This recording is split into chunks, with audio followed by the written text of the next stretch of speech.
Makulimlim ang langit, bumuhos ang ulan.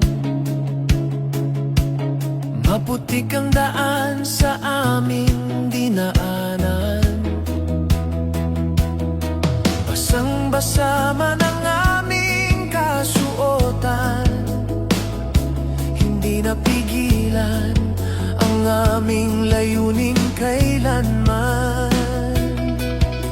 Sa bawat hakbang na aming tinatahak, may mga pusong naghihintay ng paglingap. Kahit pagod ang katawan at hirap ang daan, pagmamahal sa kapwa ang aming sandigan. At kahit anong unos ang dumating, hindi matitinag ang pusong handang maglingkod.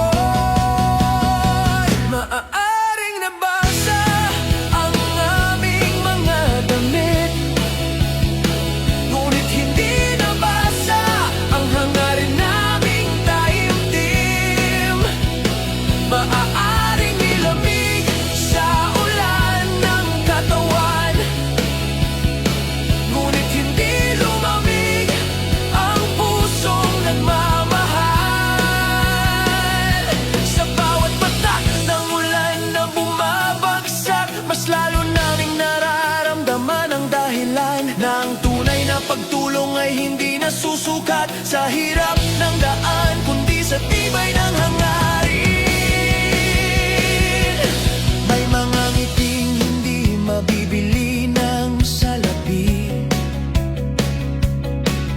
may mga matang puno ng bagong pag-asa muli. Sa simpleng pag-abot ng kamay at kalinga, may buhay na muling nagkaroon ng sigla. At sa bawat pusong aming napapasaya, lahat ng pagod ay nawawala. Maaaring nabasa ang aming mga damit, ngunit hindi nabasa ang hangarin naming taimtim.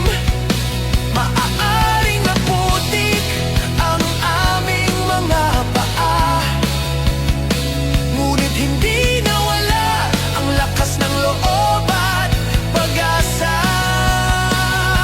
Sa bawat unos na aming nalalagpasan, mas tumitibay ang aming paninindigan. Ng pagtulong ay pagmamahal na kusang ibinibigay, walang hinihinging kapalit kailanman. Kapag may isang pusong muling ngumiti, sapat na iyon upang magpatuloy kami. Kapag may isang buhay na nabigyan ng pag-asa, lahat ng sakripisyo ay may kabuluhan na.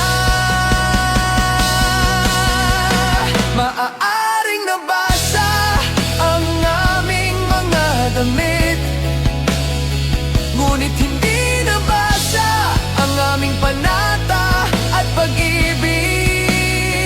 Sa ulan, sa araw, sa anumang panahon, patuloy kaming tutugon sa pangangailangan. Dahil ang tunay na bayani ay hindi sumusuko kapag ang layunin ay para sa kapwa-tao. At habang may pusong handang magmalasakit, hindi kailanman babasa ang hangarin naming tumulong. Maaring bumuhos ang ulan, ngunit hindi nito kayang patayin ang pag-asa. Dahil ang pusong tumutulong ay patuloy